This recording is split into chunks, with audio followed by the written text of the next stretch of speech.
ತಿಳಲೆ ಅತ್ತದೆ ಅಮ್ಮ ಬೀ ನನ್ನ ಕರ್ಕೊಂಡೋಗಿ ಅಂತ ಕೇಳಿದೆ. ಮಮ್ಮ ಹೋಗಿ ಅಂತ ನನ್ನ ಕಿಲ್ಗೆದೆ ಕರ್ಕೊಂಡೋದು ಶಾಲೆಯನ್ನು ಕೊಟ್ಟಿಸು ಕಾಯನ್ನು ಬಂದ್ಬಿಟ್ಟು ಮತ್ತೆ ನನ್ನ ತಮ್ಮ ಎಲ್ಲ ಆತವಿ.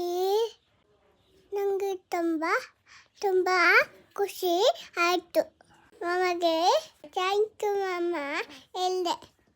ಮಮ್ಮ ಬೇಗ ಮಾತಾಡ್ತು ಒಂದು ಅಲ್ಲುಕುದು ಬಚ್ಚಿ ಬತ್ತೆ.